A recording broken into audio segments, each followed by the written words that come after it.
Hi everyone, my name is Millie and I'm conducting research into the effects of depth and kelp resources on urchin roe.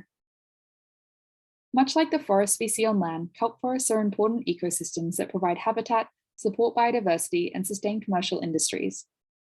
Globally, kelp forests are facing many threats, primarily from climate change and increased grazing pressure by marine herbivores, such as sea urchins. If you were a diver or a snorkeler, you might have come across urchin barrens, which are low productivity areas where all the kelp has been grazed by urchins. In southeastern Australia, urchin barrens caused by the native long-spined sea urchin Centrostephanus rodgersii make up 50% of our rocky reef habitat and are increasing in some areas. This has led to the need for urchin management. However, there is a high cost involved with urchin culling. Urchins are commercially harvested in Australia for their gonads, commonly called urchin roe. They are only harvested from kelp beds since it has been widely reported that urchins from barrens have smaller, lower quality roe. However, if the harvest of barrens urchins was possible, this could offset the cost of urchin removals through the creation of a fisheries resource, whilst also allowing kelp regeneration. Recent evidence has shown some barrens urchins possess similarly sized gonads to urchins from kelp habitat, and we wanted to investigate what factors determine gonad quality in barrens. The aims of this study were to determine how gonad size, gonad quality, morphology, trophic niche space, and diet assimilation vary with latitude, depth, and distance from kelp. In this talk, I will focus on our first aim. To test this question, we completed underwater surveys across 700 kilometers of coastline and a 12-meter depth gradient. Using scuba, 20 urchins were collected from 7 sites in the Coffs Harbour, Sydney, and Batemans Bay regions. A total of 138 urchins were collected randomly across kelp barren habitats and across depths. Each urchin was individually numbered underwater with depth and distance to kelp noted in the label. We calculated gonad index as a percentage weight of the gonads to body weight.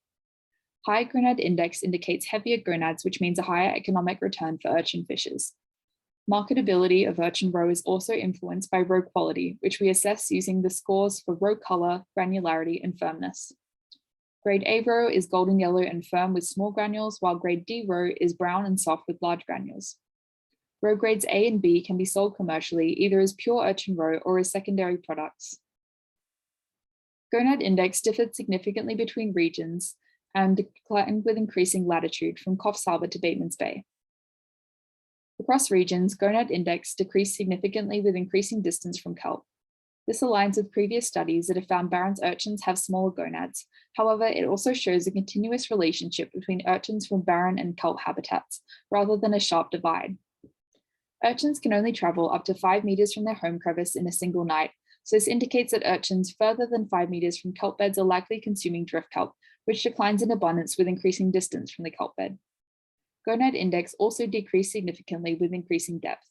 This reflects patterns found in other urchin species and is likely due to the increased abundance of drift kelp in shallow habitats. Roe quality differed significantly between regions, and like gonad index was also highest in Coffs Harbour. Additionally, urchins collected near kelp were more likely to have high quality roe. However, roe quality was not affected by depth.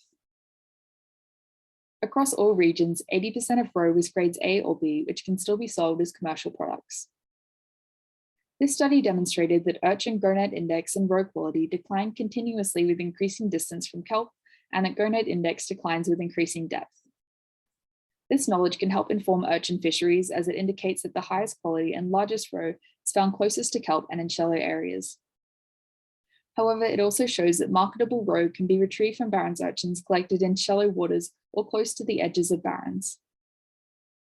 The harvest of marketable urchins using this information can both provide a commercial product and allow the regeneration of kelps.